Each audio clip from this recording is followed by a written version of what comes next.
Hello. Oh, welcome back to another chapter. We really need to keep reading this if we're going to get it done for this month. So we're in chapter 4. What Spirit wants you to know. In the previous chapter, we talked about how Spirit is not separate from us and how we all share one mind from the same source of creation. Even so, Spirit exists in separate realms from our 3D, one where we often rely on our 5 senses and learned and justified knowledge to live our life. Ours is a world of, I believe in what I can see, I believe in what can be proven and is factual. However, we forget that plenty of today's inventions or scientific discoveries were once upon a time mysterious and discarded as delusions of the first people who such ideas and innovations. I don't know what that word is. For stating that the earth orbited the sun, something that today is an obvious truth that all children learn in their early days of school. The Italian astronomer Galileo was put on trial at the Inquisition at the age of 69 with the threat of imprisonment, torture, and being burned at the stake. Medical conditions like depression during the medieval period in Europe were seen as ill-provoked by the possession of demons. That's interesting. Leading the infirm to be flagged, tortured, or ritually submitted to exhausting demon banishments by the Catholic Church. Oh my gosh. That is, obviously, I know that lobotomies and, our mental health asylums and stuff like that were, torturous, right? But, I never really thought about just somebody's depression being a demonic possession. I see so many people with depression and the Reiki sessions, and never once have I thought they were possessed. That is so sad. That is so sad. That is terrible. It would be too ridiculous to say that the existence of a spirit realm believed in by millions of people, described in religious and historical texts, and witnessed by those who suffered near-death experiences, is an utter and complete lie. The truth is that no matter how we feel about a world we cannot justify with our 5 senses, there is enough proof and debate to be accepted as a real possibility. Even though I suspect if you are reading this book, you believe in the spirit realm, or at least have an inclination towards it. Yeah. How many times have you felt a tingling sensation on your neck? How many times have you heard your ears ringing? How often have you felt a presence in your home or the feeling that you were being observed when you were alone? How often have you entered a room only to feel that the air completely shifted? All of these are signs that spirit is near you. Some of us discard these sensations saying it is paranoia or a gust of wind, but others, like you, think and ponder on it to the point that it starts to happen more regularly. Because you opened the doorway to spirit, you have consciously confirmed to spirit that you have an interest in it and may start to pay attention to the spirit's message. Spirit is eager to inform you of everything you need to know to live your life to its fullest potential. And as you accept that and embrace it, you will become aware of your link to universal energy. Some of you might even get frustrated the more you learn how to communicate with spirit and see your blessings arrive, or your life becomes smoother. Perhaps you will think, if spirit was always there, why wasn't I helped before? It is not like spirit never tried to aid you. It is that the source completely respected how free will is and will never arbitrarily interfere with our lives unless we give it express permission to do so, or actively request it. Sometimes a plea during a great crisis also counts as a request or desire you repeatedly repeat in your head, but because you weren't aware of the hand of spirit in such matters, you attributed the resolution of such things as luck or coincidence. No such thing as coincidence. Just know that your team of spirit guides always did their best to protect you, even when they weren't acknowledged or recognized, since for them the most important is their mission as your team. I do think that a lot of people forget, and a lot of the times in readings when I'm asking them, are you asking for help? It's not just like from physical people that we have an issue asking for help. It's from our spirit team that we have an issue asking for help. Many might ask, why would we be born in a world that has encountered strife, disease, hunger, and poverty if the source of all creation means our well-being in the end? The Creator's purpose was never to alienate us humans, but instead to let us learn and experience new sensations, goals, and endeavors. Of course, there is no possibility of joy without first knowing what sadness is, and there is no light that doesn't make a shadow more apparent. Contrast is the universal law of our world. Why are they putting such big words? Sorry, guys, I am not diasporous that contradict each other to birth something new. Like, that makes absolutely zero sense to me. From necessities comes ingenuity, and our world was created to create more. Even so, the true nature of the source is light and love, and everything else appears to be absence of it. That is why we have bestowed a team of spirit guides even before birth, so that our life here can be lived to its best potential, so we can shine and fulfill our purpose. In sum, spirit guides want us to know and never forget that we are truly loved, cherished, and protected, even in the most unlikely of times. How did we disconnect ourselves from spirit, and why? Your spiritual gifts will grow as you learn how universal law and energies work. In the past, not so distinct, some people who claimed themselves to be mediums and psychics would give out their services not because they were more aware or had honed their spiritual gifts, but because they were special and unique, the only existent vessels of spirit. Nowadays, though, most of us know that we are all born with the ability to be mediums, psychics, and spiritually aware. I believe that. Those are natural things we are born with, since we are not separate from spirit. Despite that, as we grow in age, we forget our original home, our roots, penetrating more and more into the material world. As with any other ability, like languages or cooking, the less you use it, the more you lose it.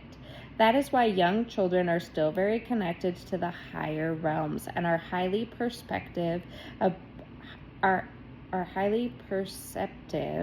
of being not rooted in the 3D. Most of us are told by our parents not to speak nonsense when we tell them how we saw fairies in our garden or someone sat on our bed at night. Others tell their children that they are imagining things, or worse, to stop lying. Naturally, children who wish to please and make their parents happy will soon close their eyes and ears to the whispers and apparitions of things the adults cannot see, so they can too fit into the 3D world. Yeah, it's going to be very interesting because I don't know, I went through a lot of things and I wasn't lifted up in a way to have that self-esteem, self-worth, and like to trust in myself. And I've kind of built that up by myself or through validation from other people. It helps me keep going and stuff. But like my children, they are loved and accepted for whatever they say now. So it will be interesting to see where they will be in the future as opposed to how I was. Because imaginary friends, seeing, hearing, their dreams are very important to listen to. If they're having nightmares, it's not like just a go back to bed thing. They can, like, there's things, and we have to pay attention. I say these things not to accuse anyone, just to make an example of how we slowly lose our connection to the source. After all, we choose to be born in this human skin with the full intention of living our lives here, or else we would have remained in the higher realms where there is only light and love. We came to this material world to step up to the challenge and rift ourselves in the wonderful emotions that human species display. So why would anyone be interested in connecting to spirit, you may ask?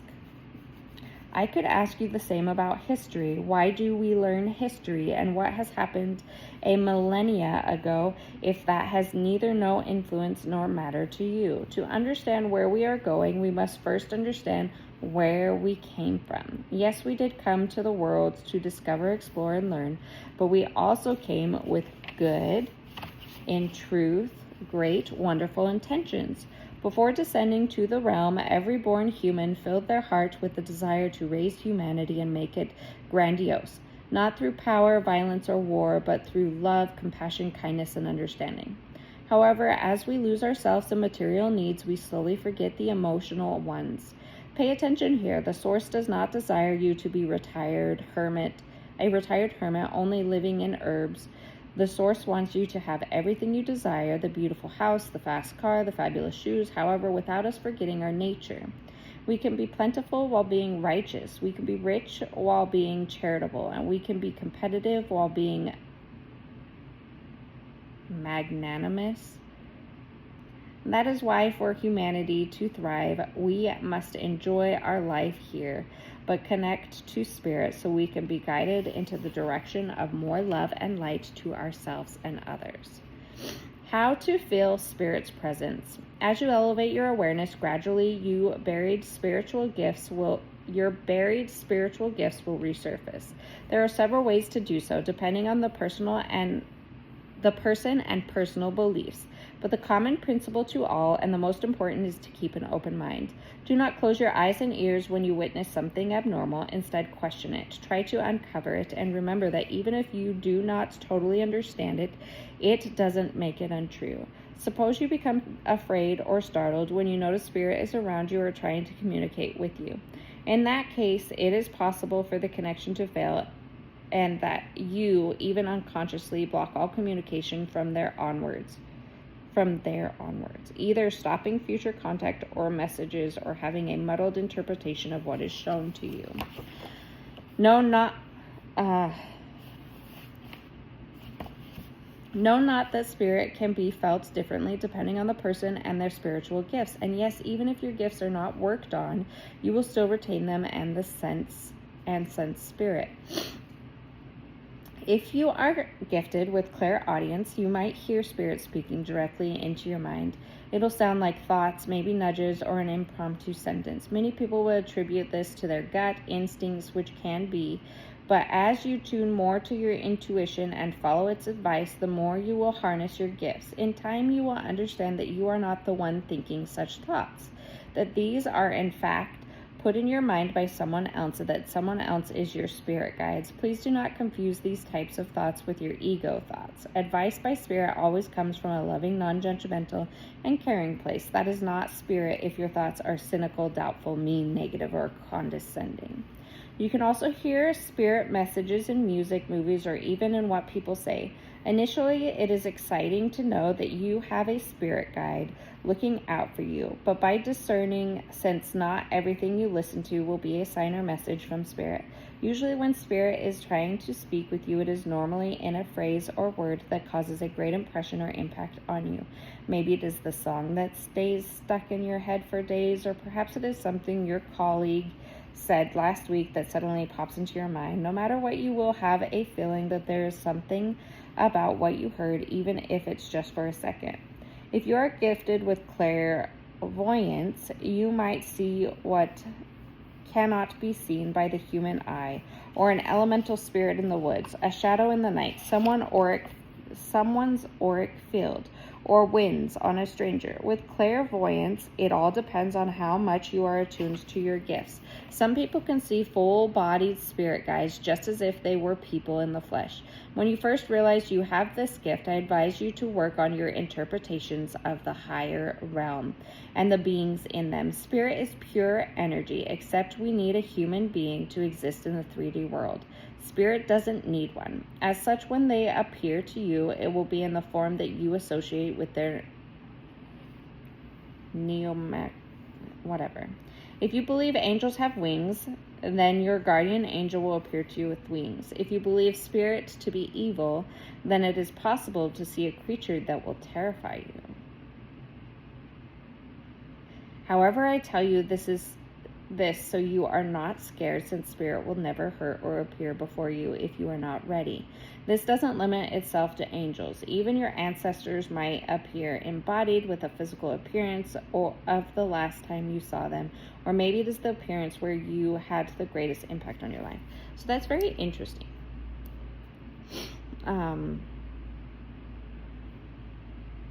So if you're leading with fear when you're trying to connect to spirit and your spiritual gifts, then you might end up seeing something in a negative light that's not actually a negative light.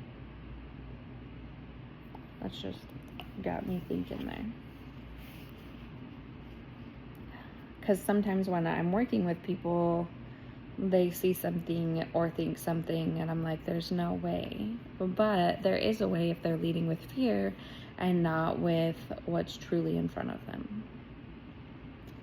So, with this gift, you can also attract the color of visual stimulation with a hidden meaning and see movie scenes or scenarios that cause you a great impression. Again, when you feel it deeply, it is definitely a sign.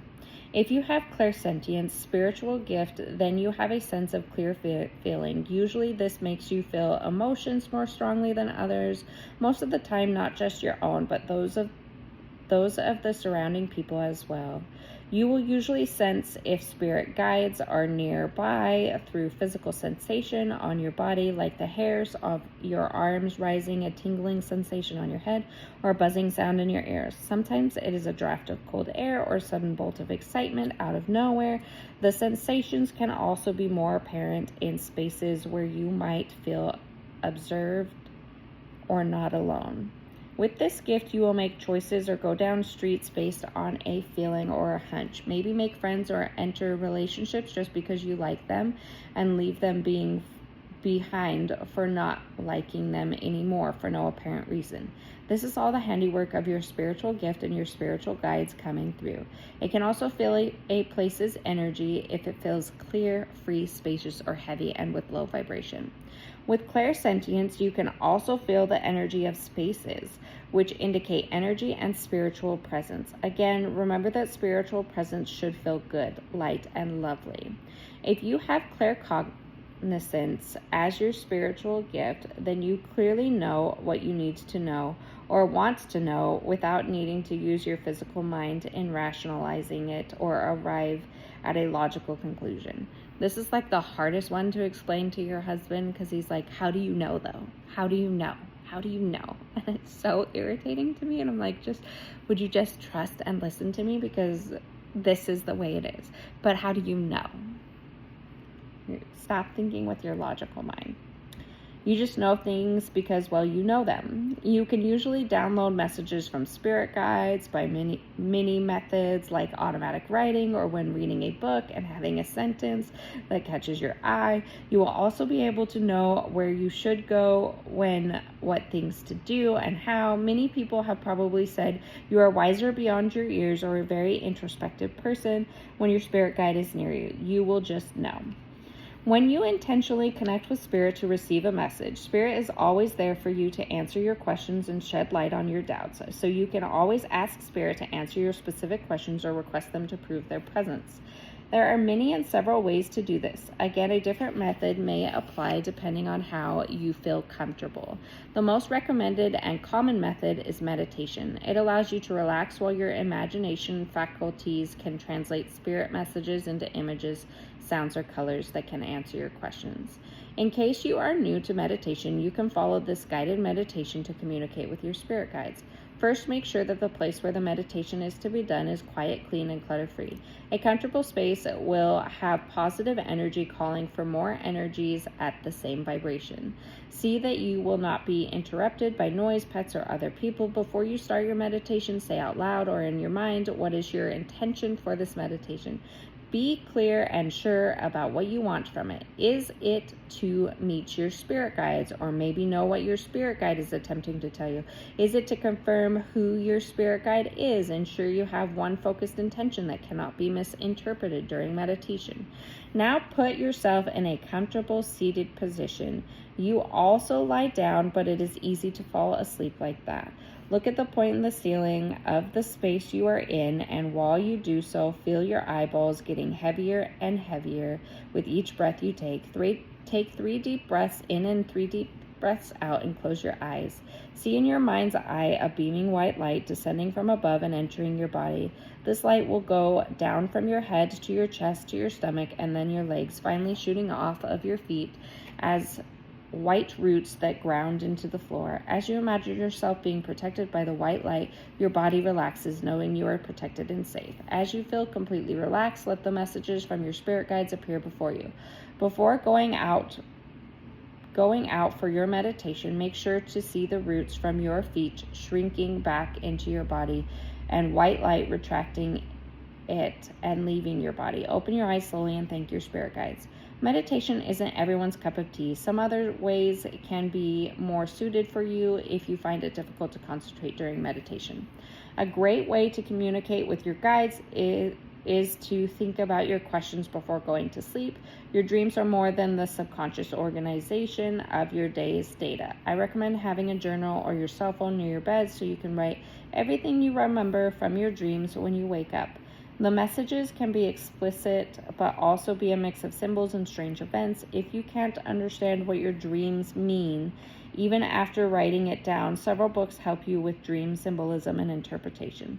Regardless of your technique, don't forget that you may be open to accepting the messages from Spirit without doubt and full trust. Something to keep in mind is that depending on your spiritual awareness and progress, messages from Spirit can be somewhat confusing or not make sense at all. Not only that, but their reply might be delayed for several days, weeks, or even months. So don't lose heart by seeing only blank during meditations or not remembering your dreams. This can happen due to several reasons that go beyond your control. Sometimes Spirit doesn't want to answer you because they believe it will not benefit you and instead hinder you. Keep close to your heart that your spirit guides will not do anything against you. Even so, when you start practicing your connection with the spirit realm, be sensitive to your current psychological and emotional state. Negative feelings and thoughts can become an obstacle to a clear connection to spirit. So when several unsuccessful attempts to connect to spirit fail repeatedly, reflect on the energy you are carrying with you. Okay, and that is our chapter 4. Chapter 5 says, keeping loved ones and ancestors present. My ancestor altar is out here, so. We have completed another chapter.